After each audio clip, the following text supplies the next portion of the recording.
Hello students, welcome to the part 3 of today's lecture, that is work and time. Before moving into the video friends, let us discuss what are the features of the B.Ed CET examination 2023's complete course launched by Global Online platform.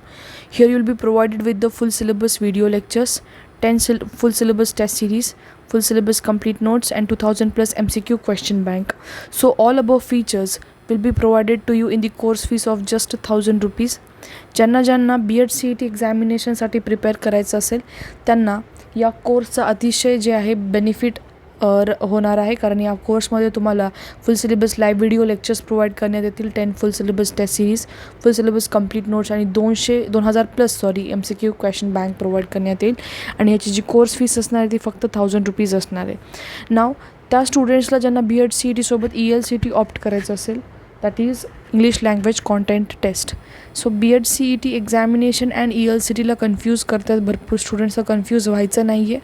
Many of them are not aware of the ELCT. Okay, so B.Ed CET examination जी आहे ती 100 मार्काची आहे आणि ELCT जी exam आहे ती 50 मार्काची आहे. ठीक आहे. B.Ed CET त्याचं तर तुम्हाला नॉर्मल कॉलेजेसमध्ये ॲडमिशन भेटून जाईल, पण ELCT म्हणजे तुम्हाला इंग्लिश मीडियम कॉलेजेस ऑप्ट करायचे असतील तर ही 50 मार्काची एक्स्ट्राची एक्झाम देणं अनिवार्य आहे. तर ELCT सोबत B.Ed CET examination it means तुम्ही इंग्लिश मीडियम कॉलेजेस ऑप्ट करण्यासाठी देत आहात, हे लक्षात घ्या.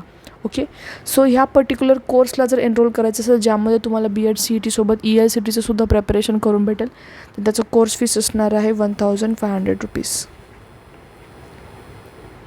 अशा पद्धतीने तुम्ही ह्या दोन्ही कोर्सला जे आहे एनरोल करू शकता. Okay, so before moving into the video friends, global online ॲप्लिकेशनला एनरोल करण्यासाठी तुम्हाला डिफरंट कोर्सेसला फॉलोइंग 3 स्टेप्स जे आहेत फॉलो करायचे आहेत. Global online application with this particular icon तुम्हाला इन्स्टॉल करायचं. इन्स्टॉल केल्यावरती ॲप्लिकेशनला ओपन करा. ओपन केल्यावर अशा पद्धतीचा UI दिसेल. इंटरफेसमध्ये तुम्हाला स्टोअर नावाचा आयकन दिसते खालच्या बाजूला, राईट, त्यावरती तुम्हाला क्लिक करायचं आहे. क्लिक केल्यावर माय कोर्सेस पेजवरती जाल. वरच्या साईडला जो सर्च टॅब दिसतो त्या पर्टिक्युलर सर्च टॅबमध्ये तुम्ही कोर्स जो आहे सर्च करू शकता बाय टायपिंग CET असं टाईप करायचं आहे. खालच्या बाजूला course along with the fees तुम्हाला डिस्प्ले होऊन जाईल. ओके, सो अशा पद्धतीने तुम्ही कोर्सला जे आहे एनरोल करू शकता. सो कालच्या लेक्चरमध्ये ह्या पार्ट 2 आणि पार्ट 1मध्ये आपण काही जे आहेत कशा टाईपचे क्वेश्चन्स येऊ शकतात त्याच्या बेसिसवरती एक एक्झाम्पल जे आहे डिस्कस केलेलं आहे. आजच्या लेक्चरमध्ये आपण वर्ड प्रॉब्लेम्सला स्टार्ट करणार आहोत. ठीक आहे, so let us begin with the lecture.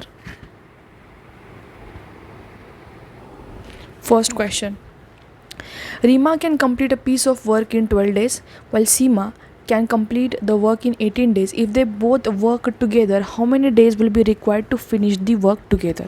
आपण ह्याचं जे आहे फॉर्म ऑलरेडी डिस्कस केला होता. एक्झाम्पल पण बघितलं आपण त्याच्यावर की फॉर एक्झाम्पल एखादी व्यक्ती आहे A, दुसरी आहे B. दोघांचं काम मेन्शन्ड होतं X डे Y डे, आणि दोघं जर एकत्र काम करायला लागले तर त्यांनी किती दिवसामध्ये काम फिनिश करणार. यासाठी जो आहे तुम्हाला फॉर्म्युला पण मी सांगितला होता पार्ट 1मध्ये, राईट. तर एकदा फॉर्म्युला डिस्कस करून घेऊयात आपण. यामध्ये A जो आहे व्यक्ती 12 दिवसामध्ये काम फिनिश करतो आहे, B जो आहे 18 दिवसामध्ये काम फिनिश करतो आहे. तर मला सका 1 डे वर्क Aचं किती असणार आहे 1/12, Bचं 1 डे वर्क किती असणार आहे मॅडम 1/18, राईट. सो हे झालं 1 डे वर्क. तर दोघं एकत्र काम करायला लागले म्हणजे A + B घेणार तुम्ही. सो A + Bचं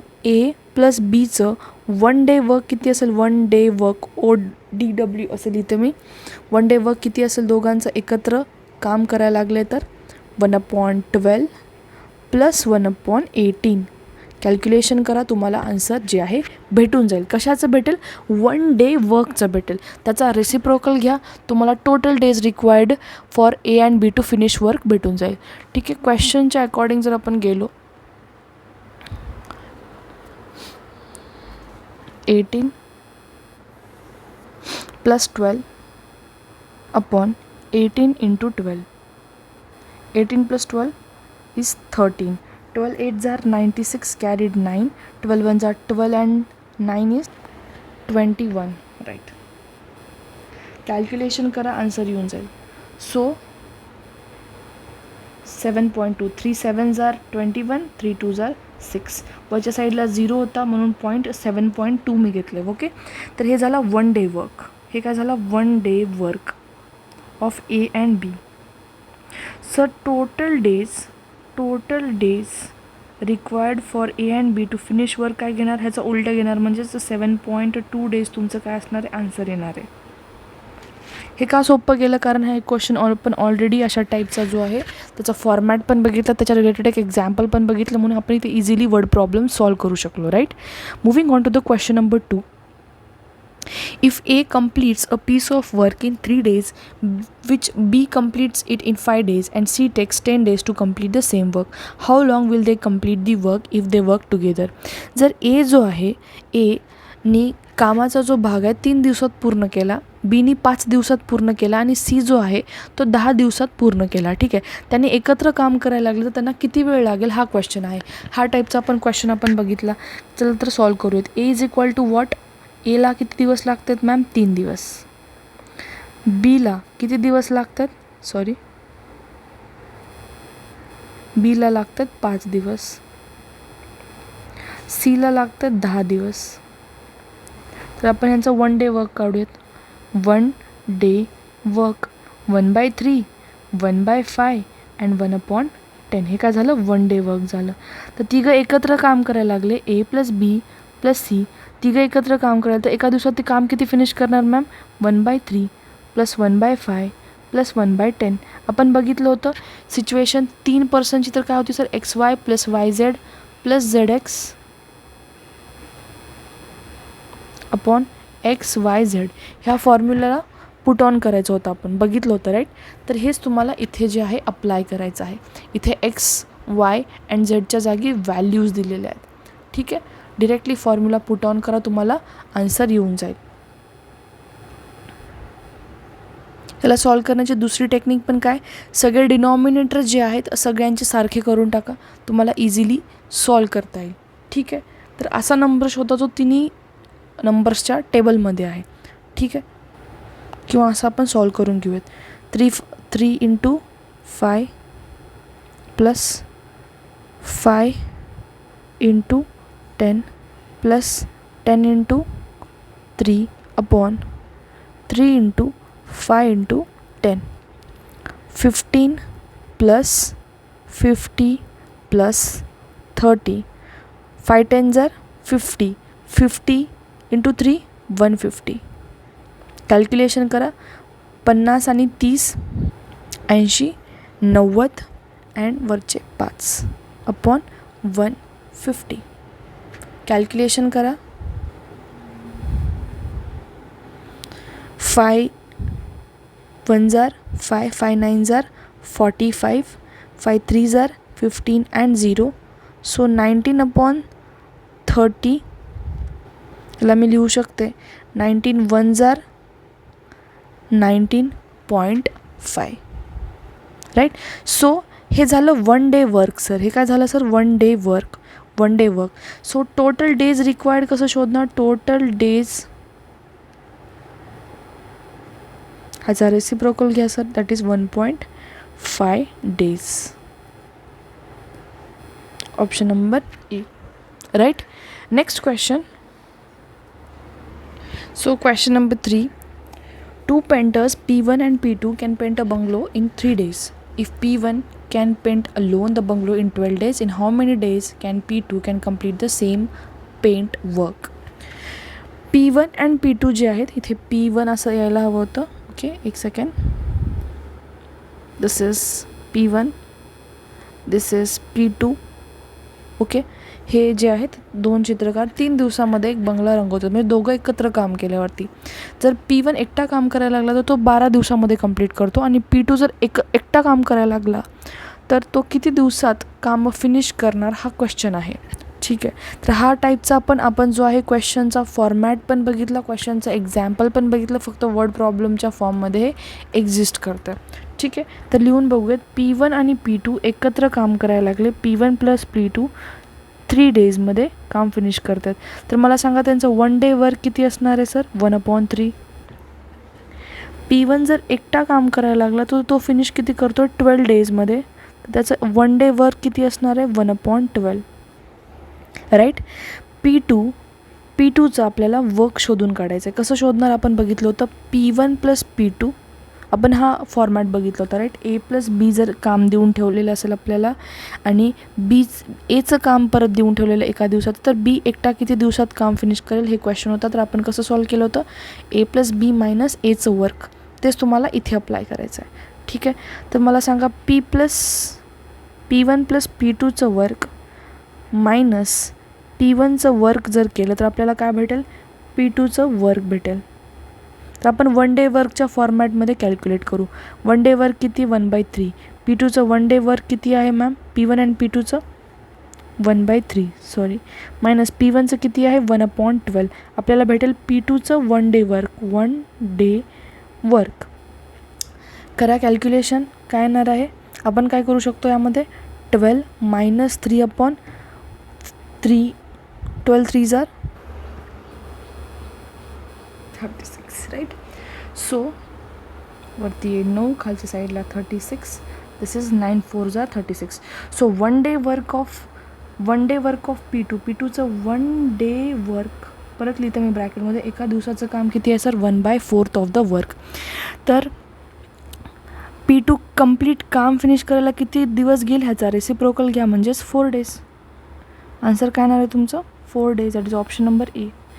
जे कॉन्सेप्ट शिकलो त्याच्या बेसिसवरतीच हे सगळे क्वेश्चन जे आहेत डिझाईन करण्यात आलेले आहेत, एक्झॅक्ट सेम राईट. तर यामध्ये आता बघा next question, again same type. A and B can make painting in 6 days. B and C can make those painting in 10 days. If A, B and C together can finish the work in 4 days, then A and C together will do in how many days? Question काय आहे, A आणि B जर एकत्र काम करायला लागले पेंटिंगचं तर ते 6 दिवसात फिनिश करतात. A आणि B 6 दिवस टोटल वर्क. B आणि C जर एकत्र काम करायला लागले तर ते फिनिश करतात 10 दिवसामध्ये. क्वेश्चन विचारले ए प्लस बी प्लस सी एकत्र काम करायला लागले तर ते किती दिवसामध्ये फिनिश करणार आहेत. क्वेश्चन ऑलरेडी असा सॉल्व केला आहे. एका दिवसाचं काम किती येणार आहे, ए आणि बीचं 1/6. एका दिवसाचं बी आणि सीचं काम कसं येणार आहे, 1/10. आता हे तुम्हाला यूज टू असाल तुम्ही ह्या गोष्टींना, ठीक आहे. हे ऑलरेडी आपण एक्सप्लेन केलेलं आहे, परत तेच करतो. ओके, तर क्वेश्चन कसं सॉल्व करणार, सॉरी यामध्ये ए बी सीचं पण काम दिलेलं आहे, दॅट इज 4 डेज. ठीक आहे. 1 डे वर्क काय येणार याचं 1/4. शोधायचं काय आहे मॅम, ए आणि सीचं काम शोधायचं. थोडा डिफरंट क्वेश्चन आहे, कन्फ्यूज नाही व्हायचं यामध्ये. ए बीचं काम दिलं आहे, बी सीचं काम दिलं आहे आणि ए बी सी तिघांचं काम दिलं आहे. शोधायचं काय, ए सीचं काम शोधायचं आहे.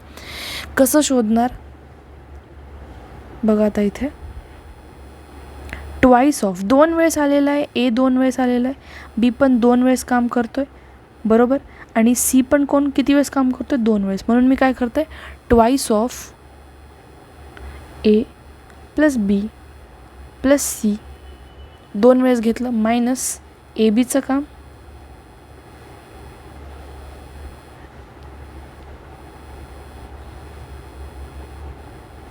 एक सेकंड, मायनस ए बीचं काम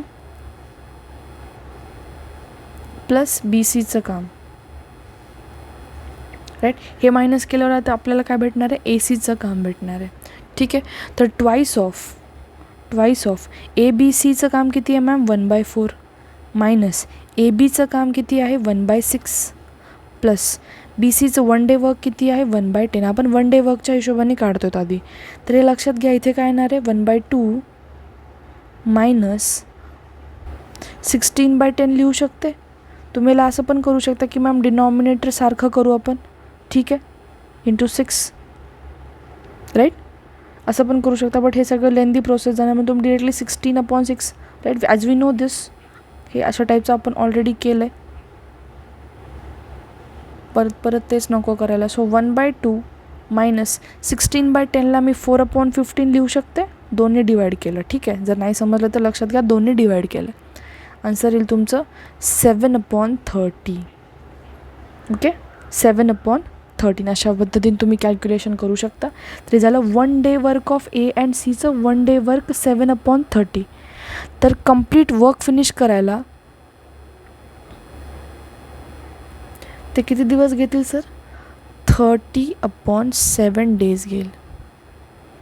ठीक आहे. अशा पद्धतीने हे कॅल्क्युलेशन करायचं होतं. आता हा एक क्वेश्चन आहे, हा तुम्हाला question as a homework solve करायचा, कारण अशा टाईपचा क्वेश्चन मी ऑलरेडी घेतला आहे. क्वेश्चन बघा, Pooja is twice as efficient as Aarti and takes 90 days less than the Aarti to finish the job. Find the time in which they can finish the job together. Option दिलेला आहे 30 days, 45 days, 60 days and 90 days. हे question already मी explain केलेलं आहे तुम्हाला अशा टाईपचं, तर तुम्हाला हा क्वेश्चन जो आहे सॉल्व करायचा आहे ॲज अ होम. सो अशा पद्धतीने आजच्या लेक्चरपुरतं जे आहे आपण वर्क अँड टाईम जो चॅप्टर होता त्याचे जे रिलेवंट क्वेश्चन्स होते, एक्झाम्पल्स होते, जे काही म्हणजे पॉसिबल केसेस होते क्वेश्चन एक्झाममध्ये ज्या टाईपचे येऊ शकतात, ते सगळे केसेस आपण डिस्कस केलेले आहेत. कुठलाही गोष्ट, कुठलीही कंडिशन, कुठलाही एक्झाम्पल जर नाही समजलं असेल तर तुम्ही कॉमेंट सेक्शनमध्ये ड्रॉप करून सांगू शकता मला. ॲट द सेम टाईम तुम्ही माझ्या व्हिडिओला लाईक करा, कॉमेंट करा. जर आवडत असेल तर नक्की सबस्क्राईब करा चॅनलला, जेणेकरून जेव्हा जेव्हा आपण लाईव्ह जाऊ तेव्हा तुम्हाला जे आहे नोटिफिकेशन येत जातील. Thank you for watching the video. Have a great day everyone. Bye.